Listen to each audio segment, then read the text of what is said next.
Good afternoon, and welcome to today's installment of the 2024 January series. I'm Dr. Darrell Roll, Professor of Archaeology and History here at Calvin University. Would you please take a moment to silence your cell phones? And as you're doing so, I'd like to welcome guests at all of our dozens of remote viewing locations, including Jenison, Michigan, Whitehall, Michigan, Scottsdale, Arizona, Burnaby, British Columbia, and all of our virtual attendees across time zones. We're really grateful that you're joining us today. And now, would you please join me in a word of prayer? Father God, we thank you for today, for the gift of your creation, and for including each of us in that creation, to experience the beauty and wonder of your divine creativity and love. We ask for humility and spirits of gratefulness, that you have especially created humanity in your image. May we never take this for granted, and may we always seek to recognize and honor your image in every person from all nations, tongues, creeds, social classes, and neurotypes. We thank you for the gift of Daniel Bowman Jr. and that you've brought him to share with us today. May we honor him and you by giving him our attention and engaging his thoughts in a spirit of openness and in reflection on how we may love our autistic and neurodivergent neighbors as ourselves, true bearers of your image. In Christ's name, amen.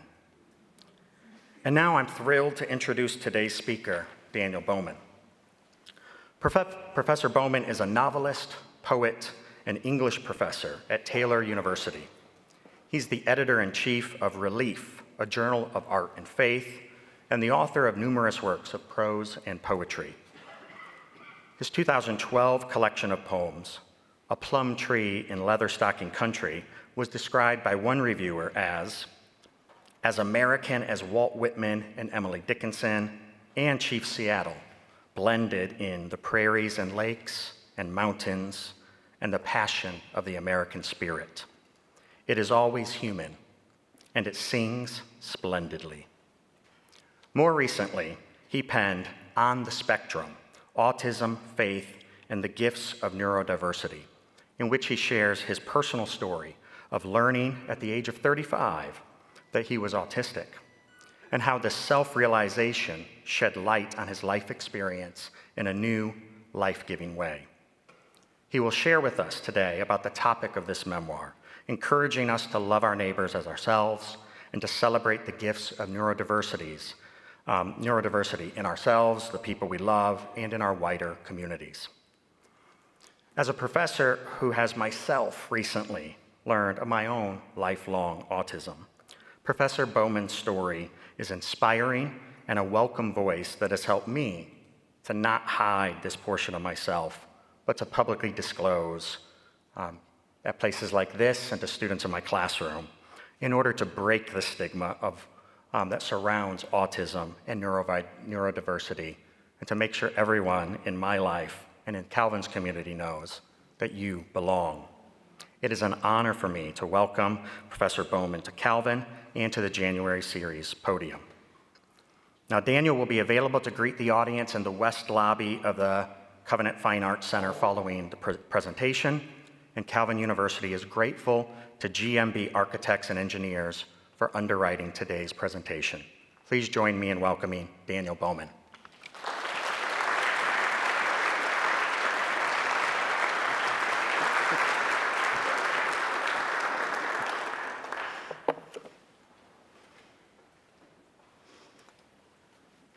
Hi, thank you so much for having me. Thanks for that great introduction.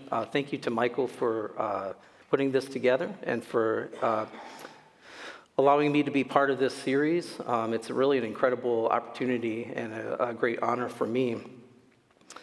I'm going to share from the book a little bit, in part because I have kind of changed my focus for this talk just a little. I've been kind of waist deep in the minutia of autistic or neurodivergent storytelling and what that means and what that looks like. And I started to realize yesterday, maybe when I was driving up here, that that's not exactly the right framework for this. And so I had to really think through that. I feel that God was sort of leading me in a different direction. I just hadn't had a lot of time to wrestle with that yet. I just got back from a month in the UK where I was teaching a class called Literary London for our J term at Taylor. And so moving straight from that task to this task, and I had things set. I thought I knew what I wanted to do, and then it kind of switched up on me. I realized I was being really obscure, for one thing. And I had referred a lot to this book-length study that probably almost no one has read except for me, and I obsessed over it a little bit. I was looking through my notes and recognizing that's probably not going to be interesting to a lot of people. So what I just prayed over it and said, well, God, what should I do? And I felt like God was saying, well, what do people usually ask you about when you do these things? What are people interested in? What do they wish to know more about? And how can you frame this accordingly? So that's what I've tried to do. And so I am going to get into the book and read from it just a little bit, but I will try very hard not to be one of those people who stands here and reads like this and never looks up. What do people ask me about typically? A lot of things. People ask frequently, how did you get diagnosed? What was the process like for you? Why did you get diagnosed? What made you go and seek this diagnosis? And so I do want to talk about that a little bit and read a little bit of the book that relates to the diagnostic process. It's different for everybody. It occurs within the structures of the American mental health care system, which is, shall we say, idiosyncratic and difficult to navigate for even the best of us. So everybody has their own story, and it might be helpful if I tell a little bit of mine. I'm going to start with a very short piece that has to do with why I wrote this book. Why am I writing about this stuff, too? That is something that I get asked. Because I started my career as a poet, and this is a book, I call this a memoir in essays, and so it's a work of creative nonfiction.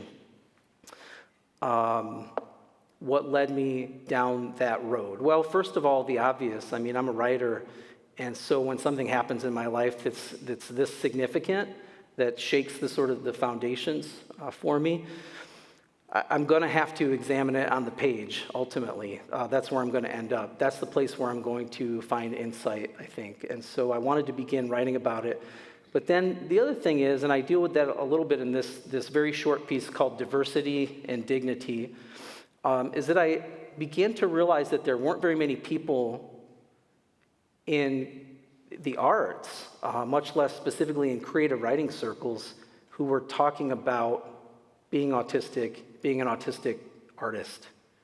In fact, I could find very, very little about it. And so what I did find, I sort of really clung to, and that goes to my anecdote earlier about neurodivergent storytelling and what I was kind of waist deep in. But I'll pull back from that a little bit and talk about the fact that there was just so little representation of autistic people in the arts that I could see.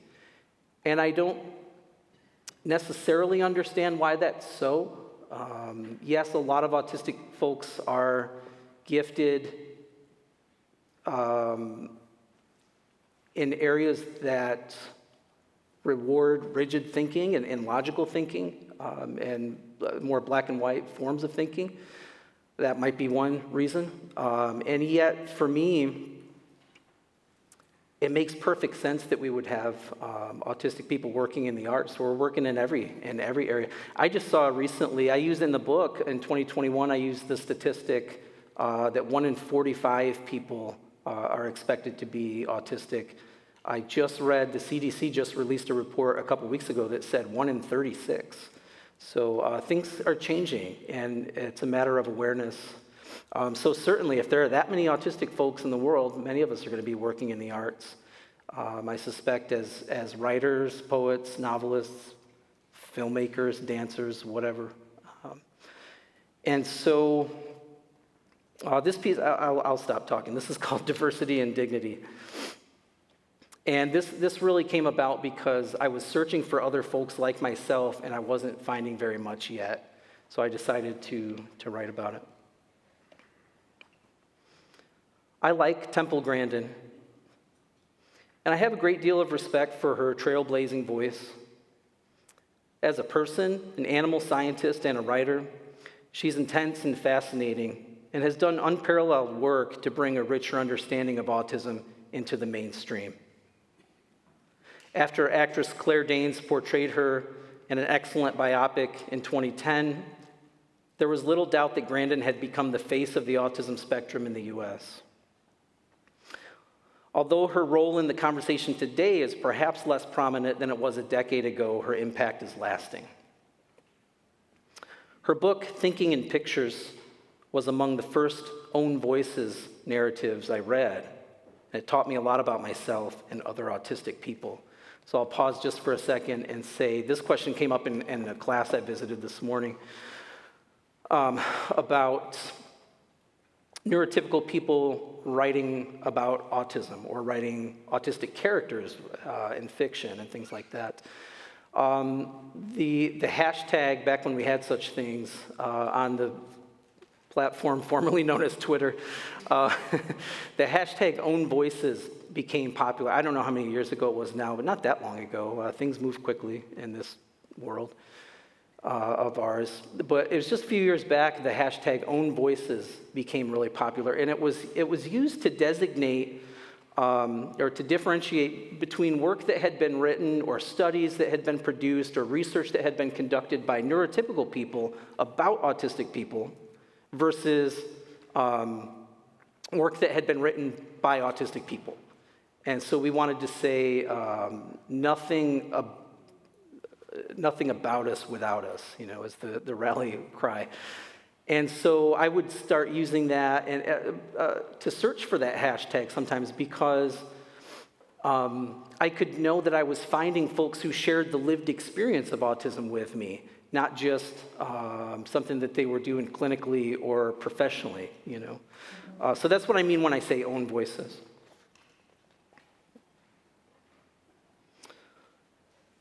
I valued and identified with Grandin's remarkable story in many ways, and I gained much understanding from her insights and perceptions.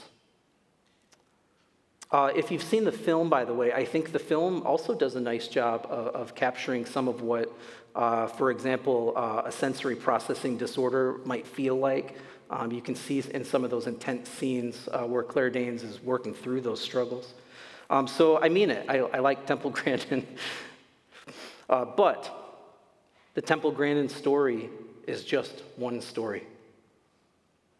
Like Temple Grandin, I'm an autistic professor. And that's about where our similarities end. She is, quote, a prominent proponent for the humane treatment of livestock for slaughter, and author of more than 60 scientific papers on animal behavior. Fond of ranches, she's been based in the open air of Colorado for years now at a research university. I teach literature and creative writing at a Christian liberal arts college in corn country. I know nothing about bovine comportment. In fact, I'm allergic to many animals. Instead, I published a book of poems and recently completed a novel. I'm interested in international poetry, in 19th century fiction, big band and early jazz music, Broadway theater and community theater, the City of London, the intersection of art and Christian faith. While I've had some moderate success in my career so far, I feel I'm pretty average in my field. And that's exactly why I decided to tell my autism story, adding it to the collective understanding of what it means for everyday people on the spectrum. We need to hear from more autistic voices to begin rounding out the national consciousness of what autism is. We need the voices of autistic scientists and tech-related people and engineers, but we also need to know that the fine arts, poetry, painting, sculpting, music, dance, and more are not off limits. In fact, those spaces are often an excellent fit for autistics looking for ways to express and transform both their pain and joy. Not long after my diagnosis, I Googled the phrase autistic professor. I think I was hoping to find a site where other professors on the spectrum shared stories and resources and tips for success in our different academic settings. Well, long story short, that was a pipe dream. What I discovered instead is that 9 of the 10 top results on page 1 were from or about Temple Grandin. The number 1 alternate search term that the engine suggested to me was, quote, autism cow lady. My heart sank a little. In her TED Talk, The Danger of a Single Story, which I'm sure many of you are familiar with, author Chimamanda Ngozi Adichie reminds us that when just one story comes to stand in for many stories, power is concentrated with the few and many lose out. She says, power is the ability not just to tell the story of another person, but to make it the definitive story. The single story creates stereotypes. And the problem with stereotypes is not that they're untrue, but that they're incomplete. The consequence of the single story is this: it robs people of dignity. The last thing any autistic person needs is a limited and limiting range of images and the public's awareness about what it means to be autistic. While I celebrate any autistic person who has earned acclaim, I also see an urgent need to move beyond a handful of iconic narratives. So let us continue to add our voices, perspectives, and unique stories. Let us give one another the gift of our diversity, and in doing so, reveal our shared dignity. All right, that was the first piece that I wanted to share. This book came about because I did a few of those pieces like that, where essentially I was just processing my thoughts on the page and trying to figure out what to do next. And at the time, I was writing for a magazine in Fort Collins, Colorado called Ruminate, which is a wonderful art and faith magazine like the one that I edit.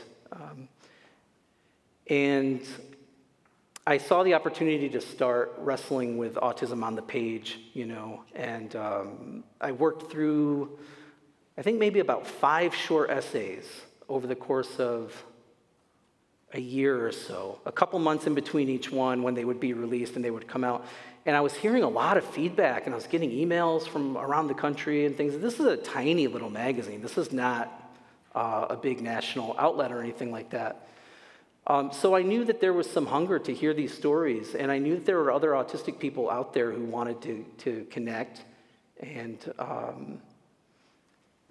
I wondered what I could do. As an autistic who is working in the arts and working in higher ed, and also as a follower of Jesus, I wanted to try to figure out, okay, can I be in this space in a way that would be meaningful for other people? So that's a question that came up in class this morning, was about the relationship between autism and faith, and it kind of, to piggyback on diversity and dignity and why I started writing about this, I think I recognized, this was what I said to the student as well as I could, I recognized through writers like Henry Nouwen and some others, the Jungian idea of the wounded healer, and the notion that the greatest source of pain that you've suffered in your life, if you do your soul work and you do it prayerfully, you can perhaps transcend that pain and that suffering, turn it into art, do whatever you do with it, But ultimately, that source can become the thing that was the biggest area of suffering for you can become the biggest blessing for other people. And I still believe that, and it has seemed to be that way. So I hope that that's what I'm about when I'm doing this. Well, I want to get into a little bit about diagnosis for a few minutes, because this is something that I always get asked about. And again, I was trying to turn away mentally from that framework that I had decided on to something that seems more useful for people. And so I'm going to read just a little bit from the opening section of the book.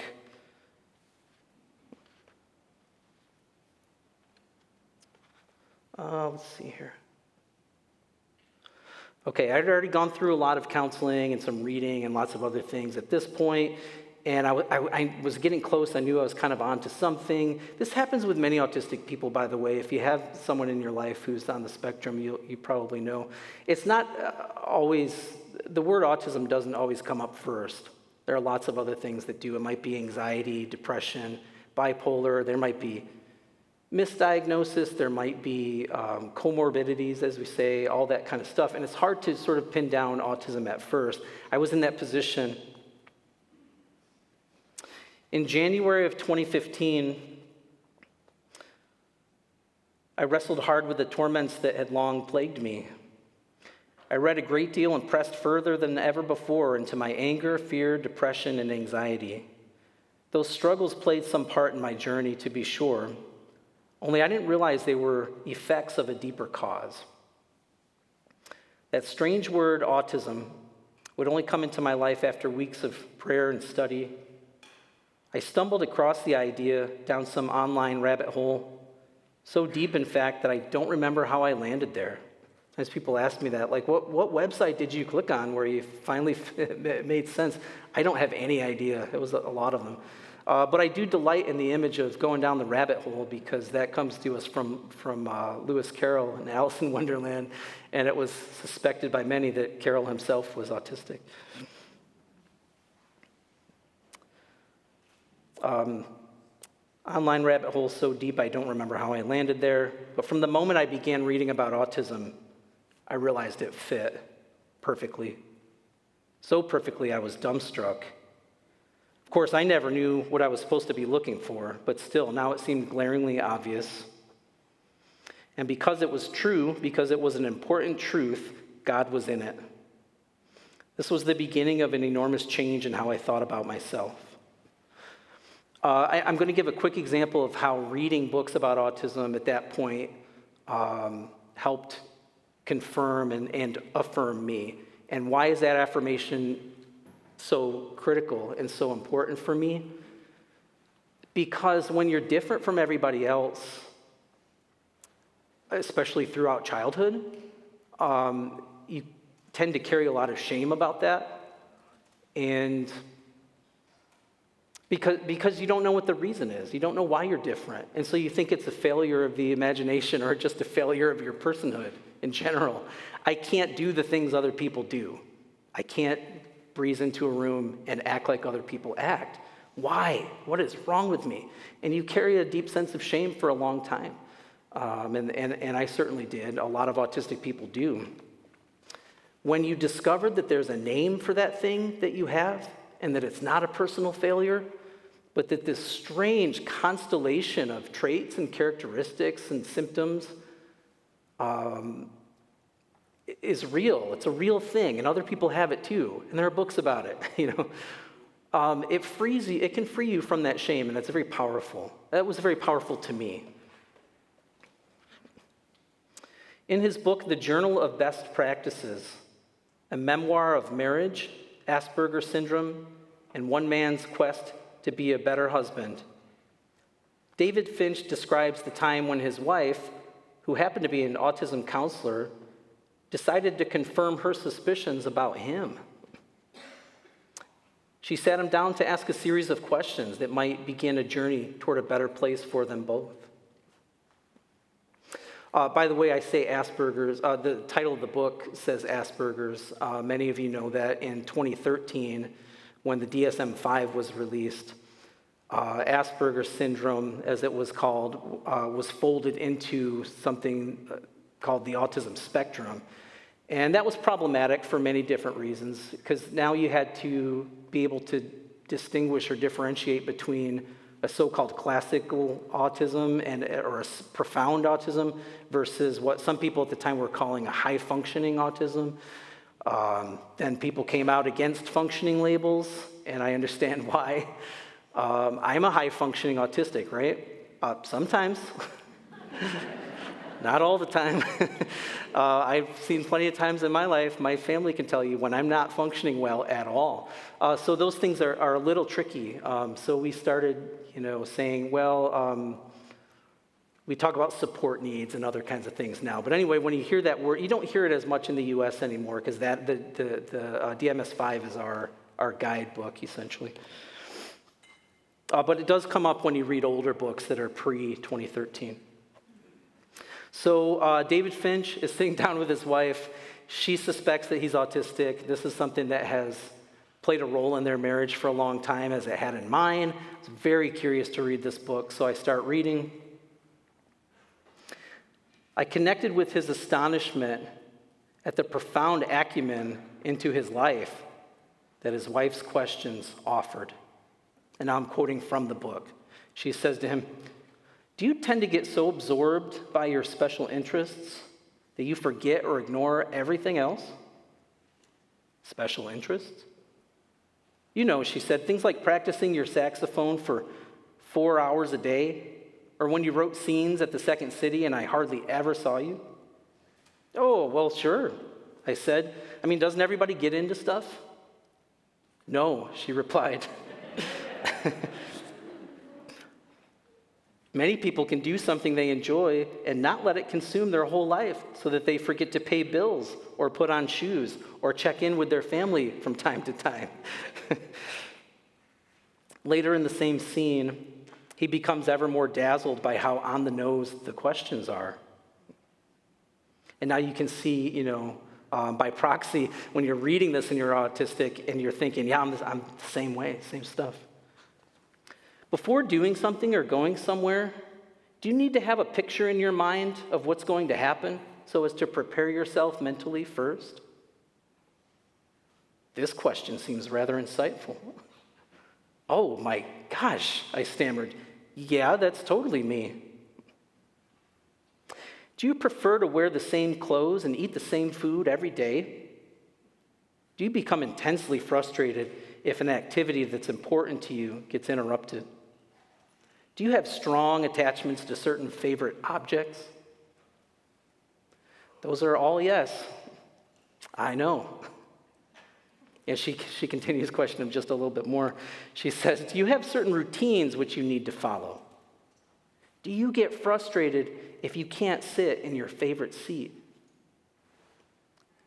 And David's response, "I have literally ended friendships over the seat thing." Do you feel tortured by clothing tags or clothes that are too tight or made from the wrong material? Do you tend to shut down or have a meltdown when stressed or overwhelmed? All yes, but I was too stunned to answer her out loud. And that's the end of the passage from the book. I shared his amazement as I read his book and others.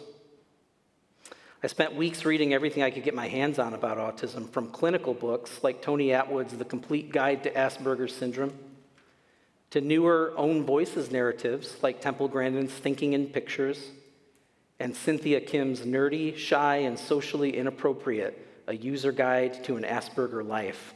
And again, at that point, most of those titles were still using the word Asperger's. I gleaned understanding from each, and I grew toward greater self-knowledge.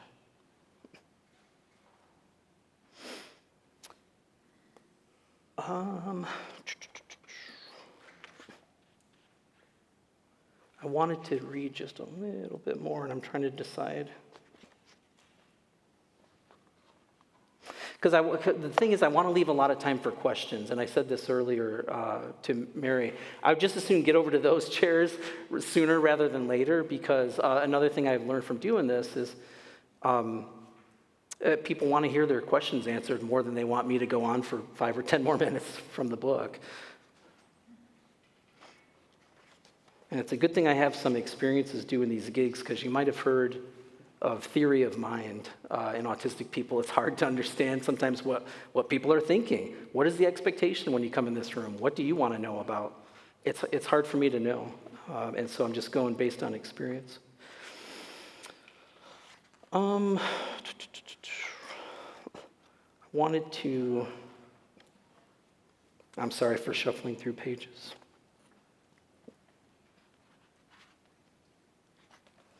I had a little too much, I'm a teacher, and I had a little too much marked just in case we had time for it, because I tend to do that.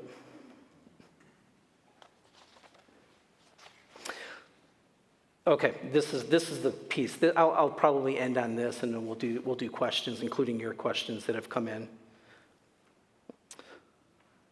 This is when I made the move from learning about autism and trying to understand who I was to wondering about, are there writers who are autistic, and who's been studying that, and who's been writing about that, and that became so important to me. I wanted to be affirmed in that particular way.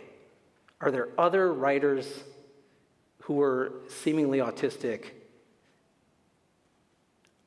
Why is that so important to me? Well, I think I needed a tradition to look to, you know? If you know the old expression, if you can see it, you can be it. I just wanted to know, is there a tradition, is there a literary tradition of writers who are autistic? And I found this one book that suggested, oh yeah, for sure. If these folks were alive today, they would almost certainly be candidates for, we would think of them probably as autistic. And that includes people like Emily Dickinson. And I'm not up for a debate, but wow, the evidence looks pretty good to me. And a number of other folks too. And I really took some consolation and affirmation in that. So I want to read about that just really quickly. I continued to read clinical books on autism and memoirs of lives lived on the spectrum. As a poet and a novelist, one of the most important books I found was called Writers on the Spectrum by Julie Brown. Brown studies authors who, if they were alive today, would be candidates for an autism diagnosis, as the records indicate clear correlations between autism and the details of their lives and work. Their stories and lives, like mine, are filled with awkward social moments, eccentric and sometimes obsessive behavior, retreating from sensory overload, and sometimes an entire life of loneliness. Brown discusses this constant found in the writing. And so I'm just going to quote her really quickly. She says, "The characters in these authors' stories know that something about them is different." And now you're talking about folks who didn't have a word for it. They didn't have that name. They didn't have that affirmation. They just knew they were different. They feel there's something wrong with them. She's talking about characters and stories written by authors that she believes are autistic. They may or may not try to fit in, but if they do try to make a friend, they find it's not easy. There's no ignoring the messages of loneliness, sadness, or despair. One thinks of Hans Christian Andersen's cold, wet, frozen characters struggling against the elements with no one to help them. One thinks of Bartleby dying of a broken heart alone in prison. Or Alice in Wonderland swimming in a lake of her own tears. These are poignant images. One thinks of Sherwood Anderson's sad, oddball characters sitting by themselves in dilapidated shacks and upstairs apartments. The underlying message again and again is this: I am different and the world has rejected me. This passage ironically gives me a feeling of warmth and camaraderie. It assuages my own alienation by knowing that other people have gone through this as well and have tried to explore it in their work, which is something that I'm doing too. I take refuge in images that have become supremely important to my thinking, like Emily Dickinson's Small Boat Lost on a Vast Sea, or William Butler Yeats's famous Lake Island. And there are a number of other parts of that book that I would love to talk about more. It's fascinating. It's a really good study, I think. Now, as far as I understand, Dr. Brown is a neurotypical writer. So I'm going against my own advice and saying that I like these own voices narratives. Well, she's a good writer and a good researcher, and really opened up that world to me and allowed me to think that there is probably a literary tradition available to me of writers who are autistic. And I want to take some solace in that and maybe actually feel empowered by that. So those are some of the things that I've been thinking about a lot lately. Sorry that this is not the most fluid presentation, but rather a little helter-skelter, but that seems to be the way of things in my mind and in my life. So I think if it's okay, then we'll move over here and start thinking through some questions. Thank you.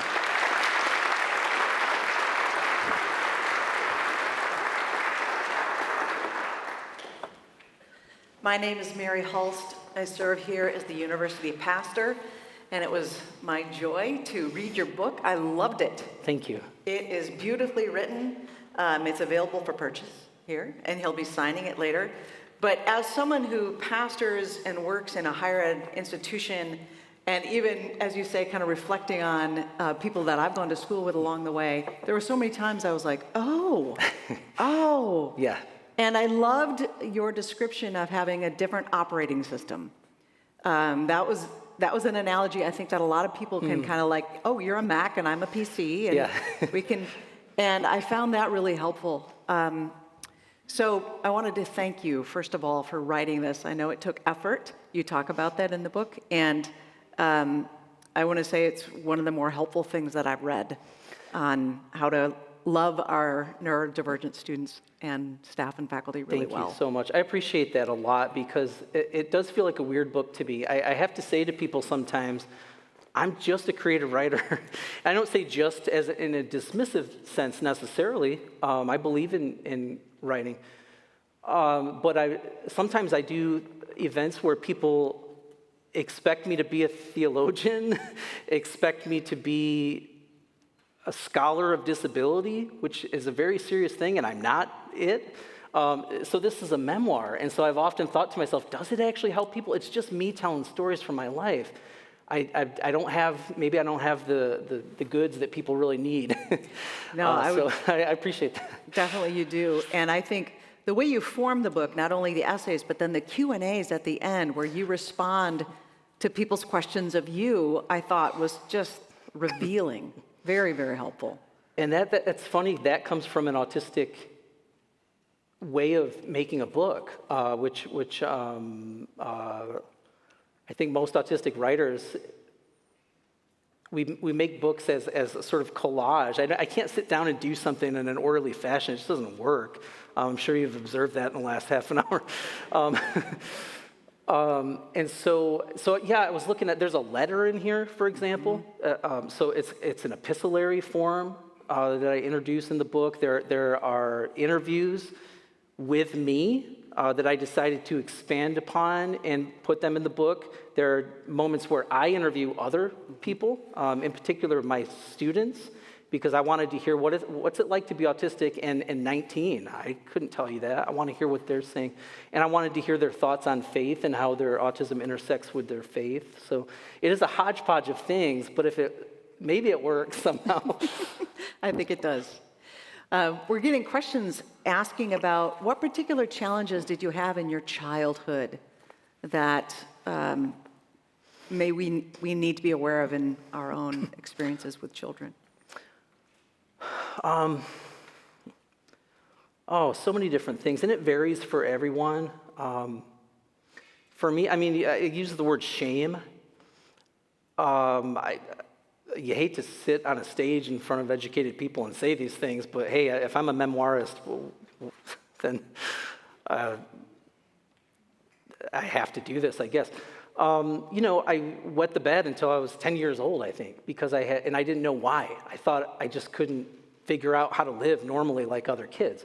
Well, it turns out that sleep apnea is a very common comorbidity with autism. I was so deep in sleep, you couldn't have woke me up with, hit me with a hammer, and I probably wouldn't have waken up sometimes.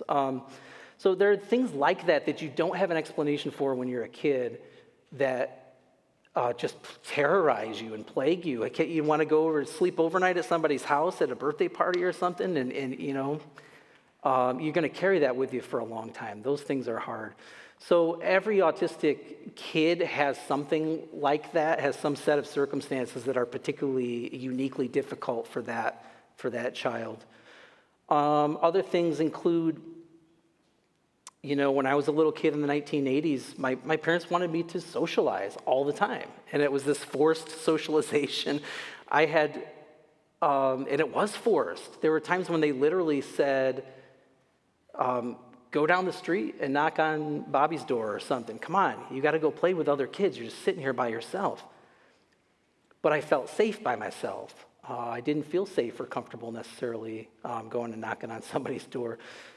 So it can be things that really terrify you, actually. I don't mean to suggest that I was a scared kid every second of my life, but there were enough problems that built up to make it kind of a difficult go overall. Mm-hmm. So, yeah, you talk about how your brother viewed the world so differently. Yeah, and yeah. he was, and you struggled as much to understand him and his competitiveness and his drive, and Yep. just didn't get it. Yeah, I mean, I had an older brother, 2 years older than me, who was your typical boy's boy, wanted to play sports, wanted to fight, wanted to be competitive. And I didn't understand that. I didn't know what the competition was for. I didn't know what the bigger picture was. And I thought, why can't we just be on the same team? And that didn't work at all for him. And so that was the only context I had for a long time, So growing up differently from your sibling, if you're close in age, is that's a problem for anybody. But when you're autistic, in addition to that, it really complicates things. Mm-hmm. Yeah. Mm-hmm. You talk about educators along the way who were helpful, and then you have a very painful story about a teacher who was incredibly unhelpful. And as many of us who work in education help us to do better, particularly around areas of executive function where it's like, well, this paper is due to Professor Bowman at this time, and I can't, just walk us through what are ways in which we can be better in the classroom. Yeah, it's such a good question, and it's a tough one because every autistic person is different. I think for me, I needed one advocate no matter what building I was in. If I was in 5th grade and we just had a couple of grades in this one building, I needed to know there was one person in there who sort of had my back because I felt at odds with a lot of others. Mm-hmm. And it very often sprang from executive dysfunction.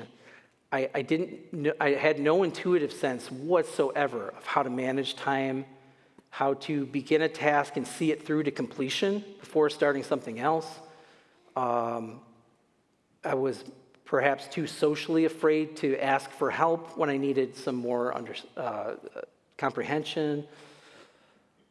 And I can play that role now. It goes back to what I said earlier about the wounded healer. I'm playing that role right now for students. I have some students who are brilliant. They're really smart. They're really sharp. And I think they're going to do really good things in the world, but you're always going to get that email at the last second. I forgot this, and I didn't do, and I messed this up, and all this stuff. And it's so easy to get tired of that, and we get fatigued by those things because we hear them all the time, But when it's our neurodivergent students, we can empower them by reminding them, maybe not in so many words, but in our care, in our actions, that it's not their fault, that their brain is wired differently. It's a thing that they're going to have to meet us in the middle. But that's not to say that we as educators stand our ground and they come all the way to us. I think we do have to meet in the middle a little bit. That's probably about the best thing I can say, other than, that people are talking about universal design and lots of other things that we could get really specific about, but advocating and meeting in the middle, and I would say awareness, so much begins with awareness. And so I'm very thankful whenever I can do an event like this, because someone is out there feeling affirmed, I hope, Someone out there is feeling empowered and saying, you know what, I screwed up really badly last week in my classes, but I'm going to give it another go. I'm going to keep going and just see if I can get that degree, and keep pushing forward and knowing that it's okay to be autistic in the world. It's not easy, but you can do it. You can make it happen. That's right. That's beautiful. Some of the other questions are about marriage, intimate relationships. How has that been impacted, and how have you adapted after the diagnosis? You also write about that in the book, so you're welcome to. Yeah. Interpersonal relationships are probably, in some ways, the intimate relationship of a marriage is probably the toughest thing in the world for me, because I have different kinds of needs from what other people expect, and sometimes they are at odds with my spouse's needs, of course, I might need a lot of downtime. Well, all right, I just got back from London. I was in London for a month, London and Edinburgh. And it was work, I was teaching a class, but it was fun, it was fun. It was an amazing trip. It was our J term at Taylor, and so we teach a class called Literary in London. I was co-teaching it with a colleague. I was gone from my household for a month, and my wife is a teacher, and so she was teaching, pouring herself into her teaching as she always has done, and also parenting, doing all the meals, all the cleanup, everything, right? When I get back from that trip, what I need is probably a lot of downtime and alone time that I never got, because there's a sense in which that trip is like teaching 7 days a week, and that's hard for me. I need a lot of space away from that. But when I get home, I can't suddenly just decide, well, what I need is time alone. I was just in London, so I'm going to stake out my territory in the den, and you won't see me for a couple days. No way. I've got to start doing dishes. I've got to start cooking. I've got to start running my son to swim practice. I got to get right back into it, because it's not about me. It's about us. So learning how to navigate my own autistic needs in a way that keeps me regulated. And regulation is the key to all autistic success.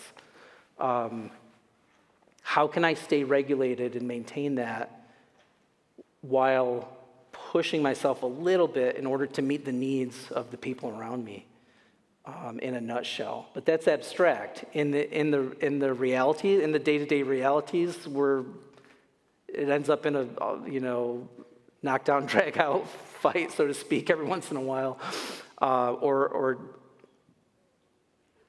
more suffering. It's tough. It's very, very tough to negotiate those kinds of things. So it's hard. It's hard. I think the best thing we try to do for each other is to support and accept and affirm and not try to change the other person. I think that's about the best I have. Yeah. That's a good marriage principle for all of us, actually. Thank you for that. You mentioned London, and you tell this great story in the book about your colleague who knew that. Oh, yeah, I forgot. So just tell that story about how your colleague showed his love for you. Yeah, my colleague Aaron, who's my best friend on campus, wonderful guy. We were going to lead the Literary London trip together in 2018. And he had been on this trip a number of times, going back to his undergraduate days at Anderson University. And he actually did his doctoral work in British literature, and he went over during that period when he was studying Gothic novels and things like that. So he had so much experience on the ground in London, and he knew how to operate this trip. He knew, okay, when you go to Westminster from Paddington, you get on the Circle line and you get off at this place and you go through this exit. When you walk out onto the street, I didn't know any of that stuff. And since we were leading the trip, it's good to learn on your feet. That's fine. That works better for neurotypical people who don't have the levels of anxiety that I have.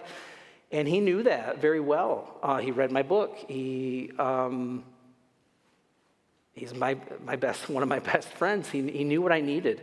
And he came to me and asked me what I thought about it. And then he decided to go to our colleague who's in charge of the Center for Teaching and Learning Excellence, which has some funding to support different kinds of things. And he said to her, Dan's never been over there before. I'm not worried about him. I think he'll be great on this trip, but we could make it even better. If we take some of our funding that we have every year normally in our budget, and then we get maybe a little bit from you, what if Dan and I can go over on spring break together without 20 students following us around? And I can introduce him to some of the key things that he's going to need to know for this trip. Does that sound good to you? And essentially what he was saying is, I have a colleague who is autistic, and I'm asking for a reasonable accommodation for him. And this accommodation is going to look weird to you right now, but believe me, it's going to pay off for the students. This is about serving students better.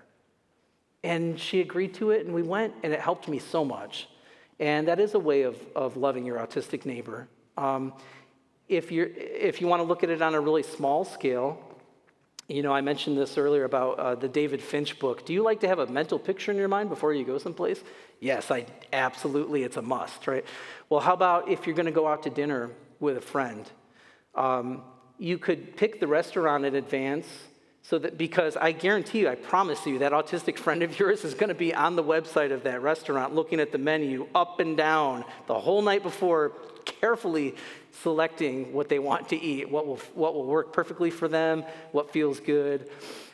You can ask them where they would prefer to sit when they do get there, things like that. Because if it's one section's too loud, I will disengage because I'll be dysregulated. If the sun is shining really brightly, I'll disengage because I'll be dysregulated. So sometimes it's simple needs, but when people are aware of them, it can make all the difference in the world. It's like if you have a friend in a wheelchair, you're not going to take him to a restaurant that doesn't have a ramp. You're going to try to do your homework a little and be helpful if you can. So, You talk about regulating and dysregulating. What are some of the practices that you have that help you regulate? That's one of the questions we've got. Yeah.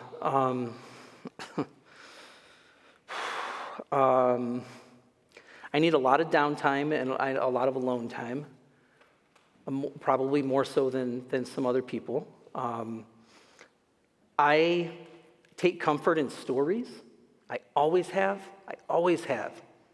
My life when I was a little kid was completely unpredictable to me. I had no idea what was going to happen on a normal day at school.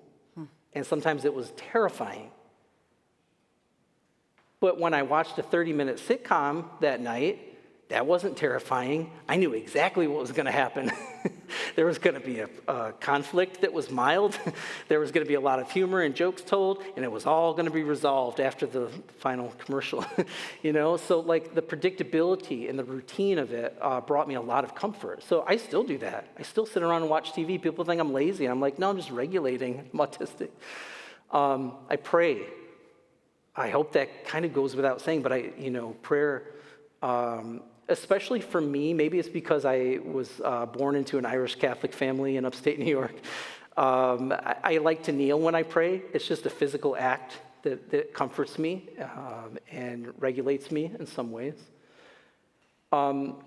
And at this point, and I'll say this too, and I don't know how this will strike folks in an audience like this. I'm not really sure, but I consider myself Episcopalian, and I go to an Episcopal church. The liturgy regulates me.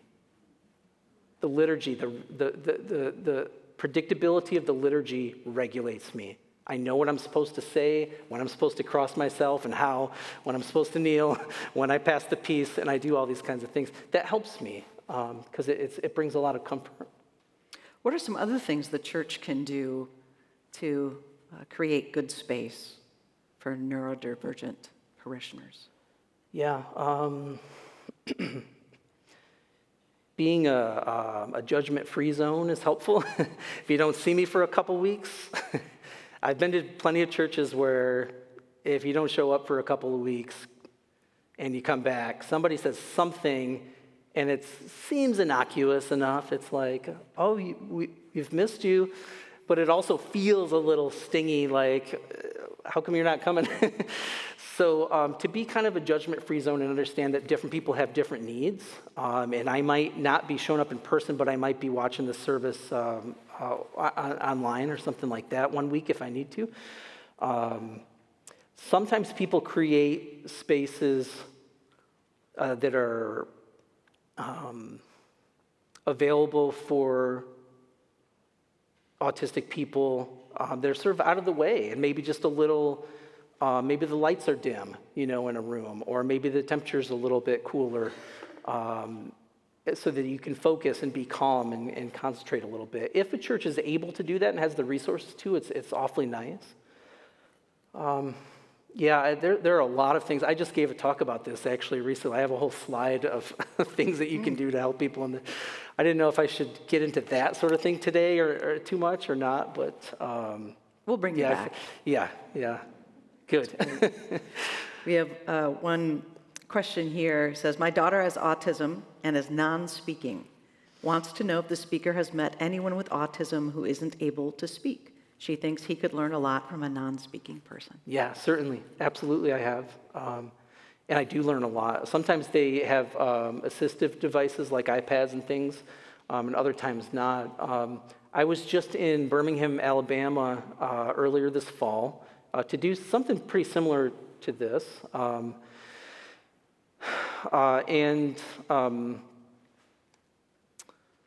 There was another guy there who is autistic and is a poet and works with non-speaking autistic poets. It's fairly niche, but that's exactly what he does.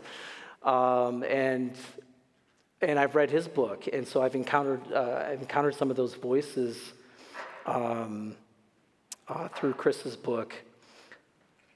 I think it's all critical that we learn from each other because I've thought about this so many times. At first, when I understood that the DSM-5 folded Asperger's syndrome, high-functioning autism, whatever, into this spectrum, I wondered, how are we going to handle this?